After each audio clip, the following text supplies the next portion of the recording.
យើងជាគ្រូគេត្រូវតែមានទំនួលខុសត្រូវយើងត្រូវតែបំពេញភារកិច្ចយើងបើចង់ឲ្យកូនសិស្សជោគជ័យ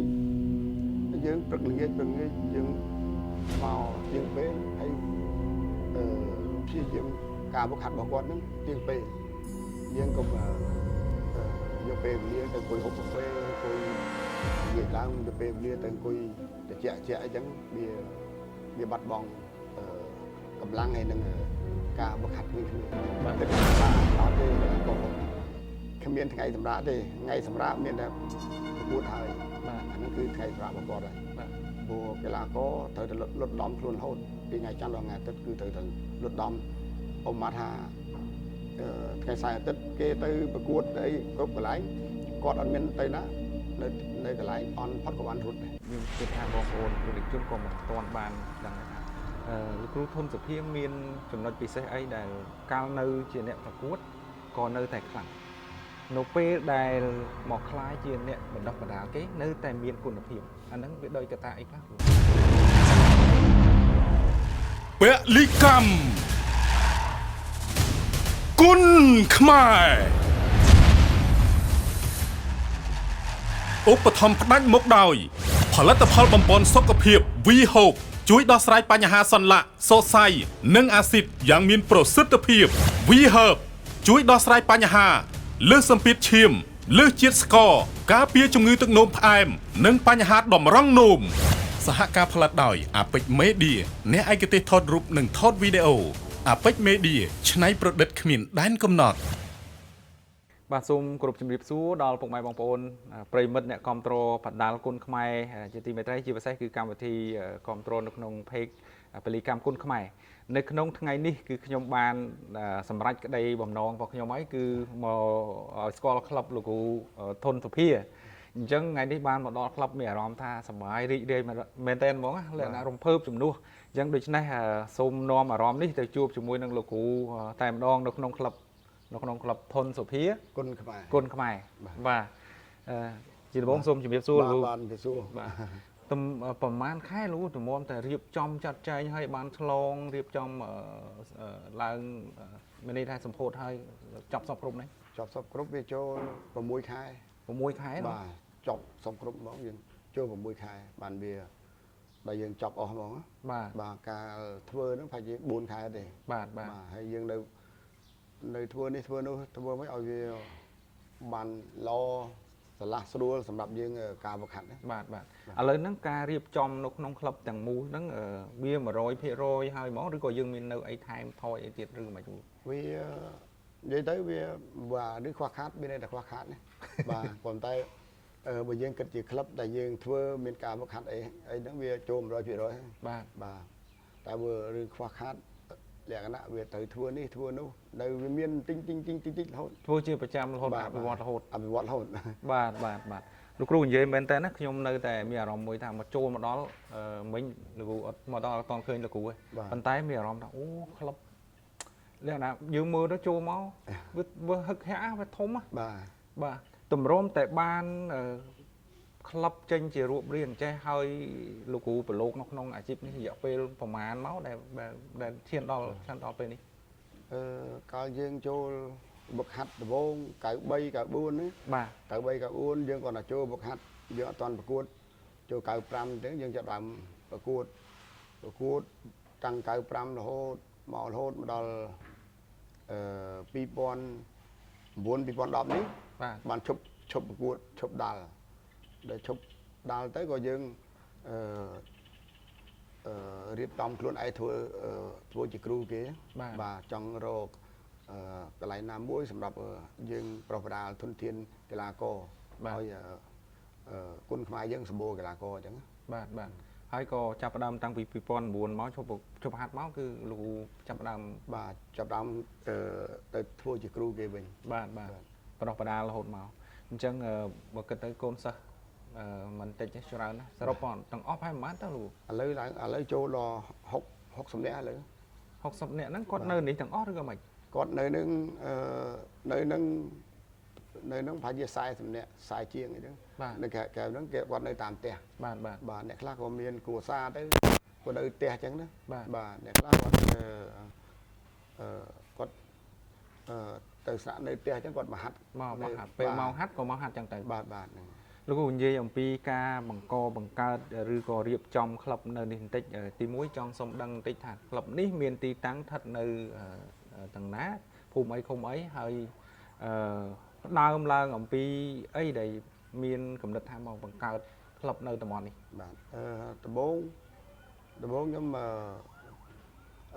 រកទីតាំងដែរដោយសារនៅក្នុងភ្នំពេញខ្ញុំដំបូងខ្ញុំបាននៅស្តាត់ចាស់ បាទនៅកងយុទ្ធពលខេមរៈខមមិននៅស្តាត់ចាស់ដោយថាយើងបរិសុទ្ធក្មេងវាកាន់តែច្រើនពេកអញ្ចឹងអាចនឹងប៉ះពាល់អ្នកចិត្តខាងបាទប៉ះពាល់ជាពលរដ្ឋអញ្ចឹងទៅធម្មតាកីឡាករតែហាត់ស្រែកលឺហើយកីឡាករច្រើនតែក្មេងៗអញ្ចឹងទៅអញ្ចឹងគាត់ការក្មេងៗមើលធំទៅគាត់មានស្រាប់ធ្នាប់ដល់ក្មេងៗអត់ទាន់មានស្រាប់ធ្នាប់ទេបាទអញ្ចឹងគាត់របៀបថាធ្វើអីគាត់ធ្វើនឹងបាទធ្វើអីធ្វើនឹងលក្ខណៈគាត់ក្មេងអញ្ចឹងបាទអញ្ចឹងទៅការបុកហាត់ការអីអញ្ចឹងស្រែកលឺស្អីអញ្ចឹងវាពាក់ព័ន្ធច្រើនទៅរត់អីអញ្ចឹងប៉ះពាល់គេជិះម៉ូតូជិះឡានទៅយើងរត់ទៅអាចនឹងប៉ះពាល់គេអញ្ចឹងទៅក៏មានកំណត់មួយជិះដើររត់ជីក្រុងអញ្ចឹងមើលដល់កន្លែងណាស្ងាត់រៀងស្ងាត់មានទេសភាពអីសំរុំអីអញ្ចឹងមានភ្នំមានដើមថ្នោតដើមអីមានវាស្រែវាអីអញ្ចឹងទៅបាទហើយយើងមើលឃើញថាហើយយើងមើលទៀតតំបន់ហ្នឹងតើយើងអាចដាំដំណាំអីដុះអត់អញ្ចឹងមើលដីហ្នឹងដីវាសណើមវាសើមអីអត់អញ្ចឹងបាទដីមានជីវជាតិដីវាមានជាតិទឹកអីអញ្ចឹងយើងមើលទៅហើយមើលអាកាសធាតុអីតែត្រឹមត្រូវហើយបានយើងសុខចិត្តមករកលុយមកទិញដីនៅតំបន់ហ្នឹងបាទតំបន់ហ្នឹងគឺគេហៅថាសង្កាត់ពុនសាំងខណ្ឌព្រែកភ្នៅអញ្ចឹងបើតាមស្ដាប់លោកគ្រូដូចអូចេះនេះដែរតាំងពីភូមិសាស្ត្រតាំងពីទឹកតាំងពីនេះអីព្រោះយើងបហាត់ប្រុសប្រាក្មេងនេះយើងត្រូវរកទីតាំងណាមិនមែនថាយើងដឹងថាបហាត់វាអត់ទេយើងត្រូវរកទីតាំងសម្រាប់ឲ្យក្មេងគាត់មកហាត់ដេករស់នៅដូចជាផ្ទះគាត់អញ្ចឹងបាទដូចផ្ទះគាត់ហើយគាត់មានអារម្មណ៍មួយស្រស់ស្រាយមានឃើញដើមឈើដើមថ្នោតមានឃើញភ្នំមានឃើញវាស្រែវាអីចឹងណាគាត់ហាត់អីចឹងបាទហើយការហូបចុកហាអីមើលទៅលក្ខណៈមិនលក្ខណៈជនបទអីចឹងណាបាទអញ្ចឹងទៅការបុកហាត់អញ្ចឹងគាត់ដេកនៅស្រួលអារម្មណ៍គាត់ស្រស់ស្រាយអញ្ចឹងទៅគាត់ប្រមូលអារម្មណ៍បុកហាត់បានល្អអញ្ចឹងដល់ពេលមានកូនសិស្សមានអីដែលត្រូវឡើងទៅប្រកួតនៅភ្នំពេញអីហ្នឹងគឺលោកគ្រូចាញ់ចូលទៅមកអញ្ចឹងទៅនេះគាត់ធ្វើដំណើរដោយខ្លួនឯងទៅជាមួយគ្នាគាត់អញ្ចឹងប៉ុន្តែពេលពួកគាត់ឡើងប្រកួតឡើងអីគ្រូចេញទៅដែរឬក៏ពេលខ្ញុំ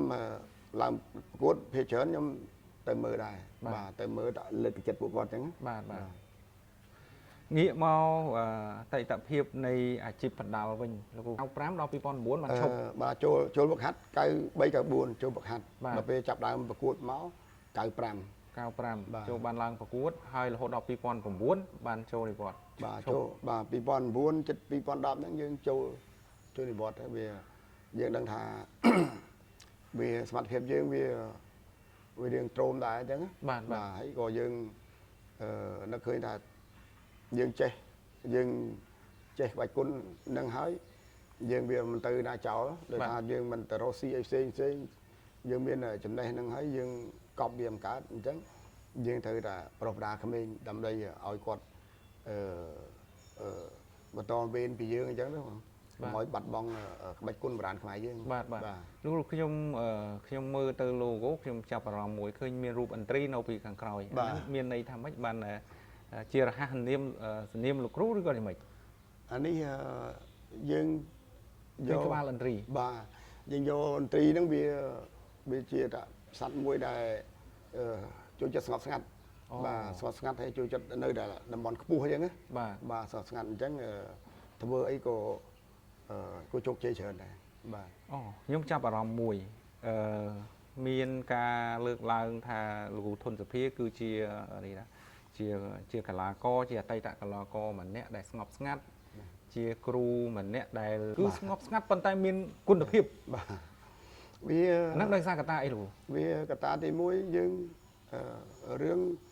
miền khó miền trời bị miền rương bị miền tròn hay bởi dương do pe về lia do pe về lia dương từ sắp sai ở rương đại tha miền chùm lúa rồi có để na thừa khâu hỏi dương khơi được là cho lo hỏi dương từ dây từ tha từ ấy nơi không từ cung Facebook nơi page ấy môi về to về chài chẳng thừa dưới nó biệt miền pe về lia bằng hạt khmer ở miền pe về lia thì bởi dương là lại tọp của mình kia cho lá hay dương do pe về lia dương tập sập sai con sơn đi mình lo con sơn đi mình lo hay dương do tập sập sai vì thưa ở mà chốn còn đừng châu của mình còn đừng xua cho xua lái dương từ chলাই để xài dương phô rồi cho xua lái dương để chলাই dương khát pe về lia vào dương tràn thì vua thà dương từ pro đà khmer cô đại dương từ pro đà côn khmer bà khmer chẳng dương từ pro đá dương mình xây chia kết ấy chuyển kẹo pi pro đá lên bà chẳng dương miền pe từ top của mình chụp mùi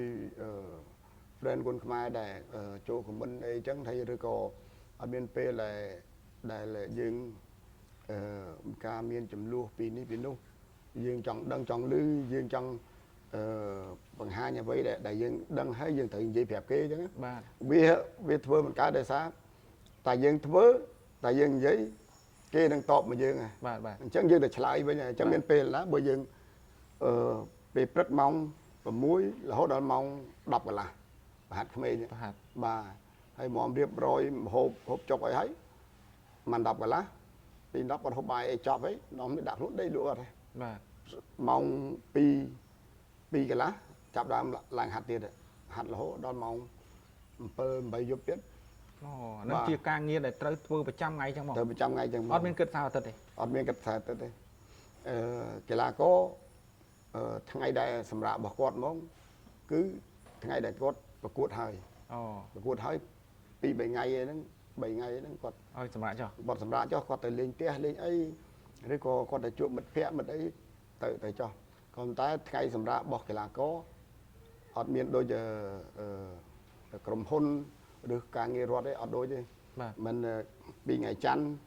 là hốt đó ngày sáu thế ca ngày tức ngày sầm rạ ở đây cái là cầu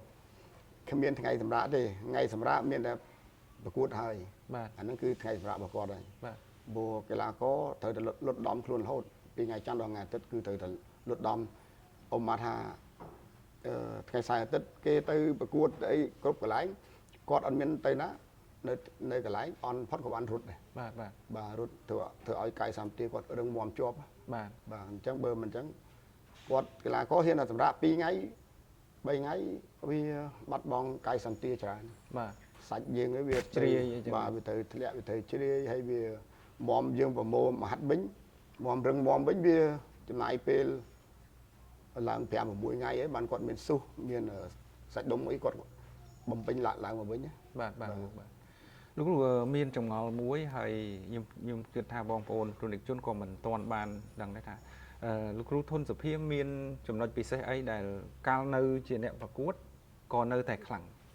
nộp pe để mọc khai chuyện nẹo mình đọc và đá cái nơi tài miền cùng lập hiểm anh đang biết đôi cả ta ấy khác luôn vì anh đang vì cả ta thì mỗi dương khuôn dương thời là tụi tôi qua khuôn dương hay dương thời là miền tụi nó khó trơi bà dương vừa ấy muối ổn ha dương chi nạp đá chứ chi nạp đá tụi nó khó trơi dương thấy cái tụi nó khó trơi dương thì muối cứ cao bậc hạt bà cao bậc hạt hay bây dương khai chi nạp đá hay dương chi cao bậc hạt ở lại tụi đại lý anh đang dương đá chơi rồi chẳng bây dương chi nạp đá tụi nó khó trơi dương cứ trơi đại hạt là nó bằng dân chuột chơi mà làm bậc cua đấy mình nghe đừng tránh đi hay bờ dương thưa cứu cái chân này lấy ra từng quỹ phật cà phê brand làm lang nghề lang lấy từ chụp chụp mật phẹ để che anh ấy chào ơi con sẽ lang váy bàn pi tất ấy bay tất ấy giảm làm con sẽ phải so ấy chê con sẽ có dương chỉ cứu cái thời đại miền tùm nước khổ trời dương trời tại bầm pin phía cái dương bởi dân ai con sẽ chụp cháy dương rất là nghe dương màu tiền pê hay phi dương cả một hạt bảo quan đó tiền pê dương cũng vô pe liên từng cùi hộp cà phê cùi nghỉ lang vô pe liên từng cùi để chạy chẳng bị bắt bong cầm lăng hay nâng ca bậc hạt mình mình បាទ chẳng thua vua chỉ kêu cái tới đây đã chăn chạy con ấy ta ca bậc hạt cứ nơi chỉ mũi sơ chuột nơi chỉ mũi sơ chuột rất đòi màu man màu bờ mũi đòi màu đọc lá rồi mình đọc sau màu thì tôi từ quay cà phê bàn anh chỉ kêu cái បាទ bà បាទ để nghe thưa mấy giờ bạn màu pi cái lá vì làng hạt បាទ là hố đòi hạt pi cái lá hố đòi màu pel cái lá chứ dương ruồi chẳng dương trong từng quay ấy ក៏បាន trong ដែរ tờ hộp ấy hộp cho bàn បាទ tại không là lông màu nâng dương từng quay hộp ấy ở đây con sơ ri pai rồi đập ri pai quạt ដូចចាប់ក្តាមដាក់ចង្អេង bà ở đây chọn cái thằng quạt làng cuột nó cứ ở bên quân hiệp đi បាទបាទ bà quạt vay tới vì mà tất bi tất chứng vì su ấy chạy cái tay cô ở miền chứ បាទអញ្ចឹងរាល់ថ្ងៃនេះលោកគ្រូបើន័យថាផ្ទាល់បង្ហាត់ផ្ទាល់ជាមួយកូនសិស្សហ្មងអត់មានគ្រូជំនួយឬក៏អត់មានអីដែលក្រៅពីលោកគ្រូទៀតទេឬក៏មិន lấy công pông ở đâu bên tập phía mười tiền បាទ bà bơm vào đâu hỏi trẻ thơ biệp cru Bà. biệp tới chỉ cru kia chứ បាទ và nơi miền khối tiết đôi miền thôn nội thi miền lon bạch nha miền thôn dần tạ miền ấy chớn đại hay nâng ដើម្បីជំនួយ បាទ បន្ទាប់ពីលោកគ្រូអញ្ចឹងទៅ dương tới vào đâu bộ quạt sân Bà. bộ quạt hỏi bộ quạt nó trẻ biệp bằng hạt trẻ ấy nơi mùa dương chỉ quạt miền sản phép quạt bờ club luôn này បាទបាទរយៈពេលបើគិតពី2009មកដល់2025នេះក្នុងភាពជាគ្រូជាអ្នកបន្តបណ្ដាលហ្នឹងចូល15 16ឆ្នាំហើយនៅក្នុងនេះជួបនិយាយថារសជាតិទទួលបានបទពិសោធន៍អីខ្លះនៅក្នុងអនុស្សាវរីយ៍អីខ្លះនៅក្នុងរឿងរ៉ាវហ្នឹងមិនទាន់គិតពីរឿងកាលជាអ្នកប្រយុទ្ធជាអ្នកបណ្ដាលទេ ồ chuột tràn ốp sạ khăn như cái cứ dọn miền lối để thấy dương miền tại cầm nứt hay nứng nâng chật vào dương miền là miền cầm nứt hay dương miền chật dương về tròn hơi sải lạnh hơi quật thua đấy chân mà tháp đắc sman tha dương ai thợ bàn phần nâng mình ai với vua tha dương mình miền lối ấy xó ai bờ ra khmê ai bờ prong khmê ai bờ ra pi son hay lại mà đòi lỡ đòi chôm rồi phía rồi vậy chẳng chẳng nó pi son mà chẳng đòn rồi phía rồi chẳng bàn thà giờ mình đặc sman thà មិននឹកស្មានថា mình đặc sman dương ai và cái thợ bàn club và phần này bán mình đặc sman អាចសុំដឹងបានទេគ្រូថាគម្រោងធ្វើបាទប្រព័ន្ធនេះអស់ប្រហែលប្រហែលដែរបាទ từ bố nhóm tha thơ thà 35 đi បាទ bờ thơ 35 dương vô lui cái thơ បាទ ដល់ពេលបានអ្នកអង្គញាសម្បាំងវឌ្ឍនៈគាត់ឃើញយើងធ្វើអញ្ចឹងទៅលឺដល់គាត់អញ្ចឹងទៅគាត់ឧបត្ថម្ភ ឧបត្ថម្ភ 25,000 ទៀត 25,000 បាទ25,000ទៀតវាឡើង60,000ណា បាទ បាទដល់60,000អញ្ចឹងយើងបានលុយនឹងហើយយើងធ្វើតហ្មងធ្វើបន្ទប់ដំបងបន្ទប់6 បាទ ដល់ពេលបានគាត់ជួយបន្ថែមទៀតមកយើងបន្ថែមលុយយកលុយថែមទៀតធ្វើឡើងបន្ទប់10ទៀតអញ្ចឹងឡើងបន្ទប់16 អញ្ចឹងនៅខាងលើជុំវិញហ្នឹងបន្ទប់សិស្សស្នាក់ទាំងអស់ បាទសុខសាន្ត វ៉ាខ្ញុំមើលពីនោះមកវិញដូចខុនដូអញ្ចឹង អ្នកណា ឃើញតែ បើខ្ញុំអត់ដាក់នេះបើខ្ញុំធ្វើជាលក្ខណៈលបងឡើងនេះធ្វើជាដែកឬក៏ស្អីមើលមកដូចខុនដូដូចអីចឹង បាទ ដូចខុនដូអញ្ចឹងបាទតែខ្ញុំបើអត់ចង់ឲ្យបាត់បង់របៀប ធម្មជាតិ ធម្មជាតិហើយនឹងជនបទអញ្ចឹង បាទ បាទទុកធ្វើលបងនេះហើយនឹងលបងនេះធ្វើឲ្យមានលក្ខណៈមានធម្មជាតិនឹងខ្លួន អរគុណណាស់ទស្សនិកជនប្រិមិត្តទាំងអស់យើងបានស្ដាប់រឿងរ៉ាវសង្ខេបជាពិសេសគឺតកតងនឹងលោកគ្រូធនធានស្ដាប់ហើយជក់ចិត្តមែនតើហ្មងលោកគ្រូនៅក្នុងក្តីសម័យរបស់លោកគ្រូយើងនិយាយមើលទៅឃើញថាវាច្រើនហើយបានជោគជ័យសឹងតែនេះហើយប៉ុន្តែខ្ញុំអត់ដឹងថាលោកគ្រូមានគោលបំណងអីទៅថ្ងៃមុខទៀតក្តីប្រាថ្នាឬក៏ចង់ធ្វើអីផែនការអីនៅក្នុងបណ្ដាលនេះអាចសុំដឹងបន្តិចបានទេគ្រូ នៅក្នុងបណ្ដាលនេះអានេះខ្ញុំគិតក្នុងខ្លួនខ្ញុំ ហើយតាមខ្ញុំចង់បរិយាគុណខ្មែរអញ្ចឹងណា បាទ ចង់ឲ្យគុណខ្មែរយើងកីឡាករយើងខ្លាំងច្រើនចេញទៅផ្សព្វផ្សាយក្រៅប្រទេស បាទ ទី1ផ្សព្វផ្សាយនេះគឺប្រវត្តិកូនសិស្សទាំងអស់បើដូចខ្ញុំវិញគេអញ្ជើញទៅរហូតដល់តែអត់មានពេលដោយសារបើយើងទៅនៅស្រុកខ្មែរយើងវាបាត់ធនធានគ្រូដែលប្រវត្តិក្មេង បាទ អញ្ចឹងមានតែប្រហាត់ក្មេងធ្វើម៉េចឲ្យល្អមានឈ្មោះមានគេឈ្មោះដូចខ្ញុំអញ្ចឹងទៅហើយប្រហាត់ឲ្យចេះចែកទេសរបៀបប្រកួតរបៀបវាយរបៀបប្រហាត់អញ្ចឹងទៅដល់ពេលគាត់ចេះអ្នកស្រុកក្រៅគាត់ចង់បានគ្រូពីស្រុកខ្មែរតាក់ទងទៅហើយតាក់ទងទៅសហព័ន្ធទៅគាត់ឲ្យគាត់ទៅចុះទៅបរិយាទៅប្រហាត់ក្បាច់គុណនៅក្រៅប្រទេសទៅ បាទមួយទៀតលោកគ្រូខ្ញុំដូចជាប៊ីសនឹងភ្លេចនៅក្នុងក្លឹបលោកគ្រូធនធានភាពនេះអាចថាមានកីឡាករនេះសឹងតែច្រើនជាងគេតាមក្លឹបផ្សេងៗហ្នឹងមិនសូវមានទេ បាទ ជាកត្តាអីដែលលោកគ្រូទទួលសិស្សកីឡាករនេះយកមានន័យជាស្ត្រីមកហ្វឹកហាត់ដែរហើយទន្ទឹមគ្នានោះក៏ឃើញថាមានគេឈ្មោះច្រើនដែរហើយមែនតើថាកូនស្រីពេលដែលមកហាត់តតធាក់ឬក៏របៀបអីគាត់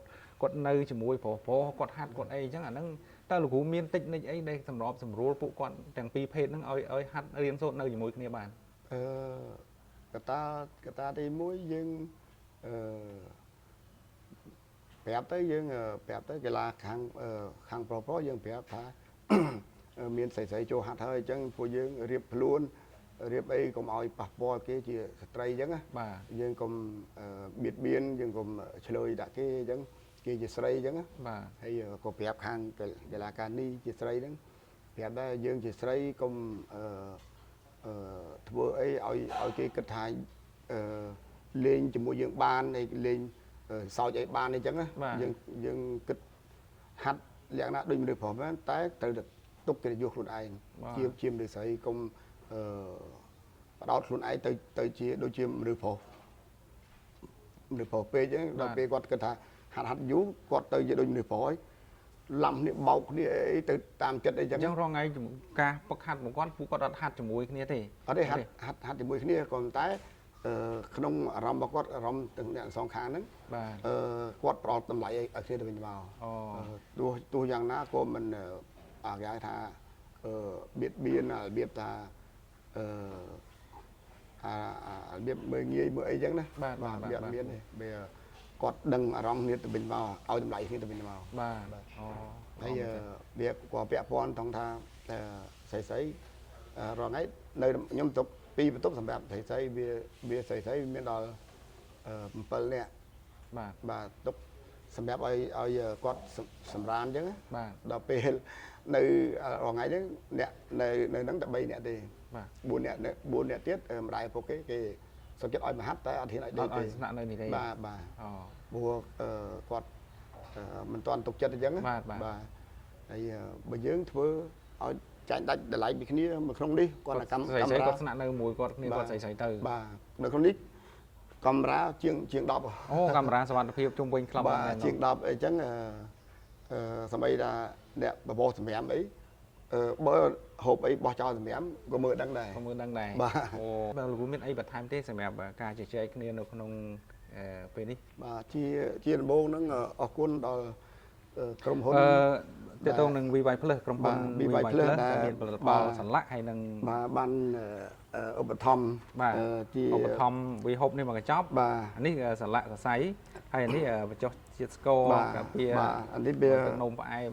បាទអានេះវាចុះជាតិស្ករនេះវា បាទ វាល្អសម្រាប់ បាទ សម្រាប់អ្នកដែលលើសជាតិស្ករ បាទ ហើយនេះ សន្លាក់ ចំអានេះចំខ្លាំងជាងគេគឺសម្រាប់កីឡា បាទសម្រាប់កីឡា កីឡាគាត់ហាត់ឈឺខ្លួនឈឺអីចឹងហើយ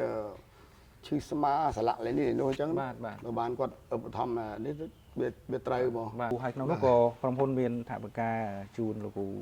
100000 ជាទឹកចិត្តរបស់ក្រុមហ៊ុនបាទគ្រូ បាទអរគុណណា បាទទឹកចិត្តជូន បាទ 100000បន្តិចបន្តួចទេលោកគ្រូ អត់អីទេ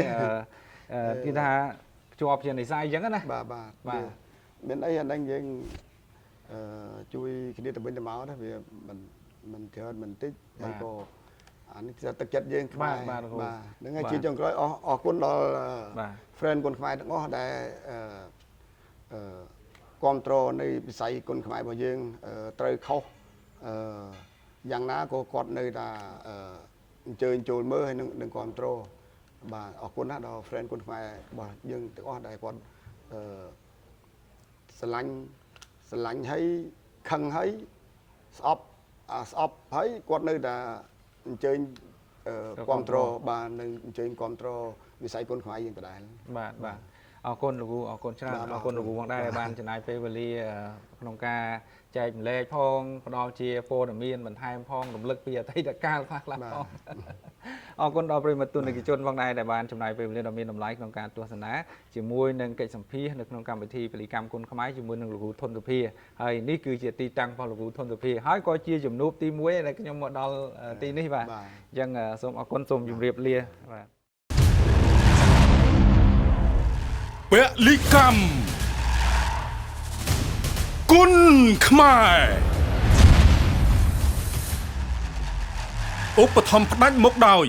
ផលិតផលបំពេញសុខភាព V Hope ជួយដោះស្រាយបញ្ហាសន្លាក់សរសៃនិងអាស៊ីតយ៉ាងមានប្រសិទ្ធភាព V Herb ជួយដោះស្រាយបញ្ហាលើសសម្ពាធឈាមលើសជាតិស្ករការពារជំងឺទឹកនោមផ្អែមនិងបញ្ហាតម្រង់នោមសហការផលិតដោយអាពេច Media អ្នកឯកទេសថតរូបនិងថតវីដេអូអាពេច Media ច្នៃប្រឌិតគ្មានដែនកំណត់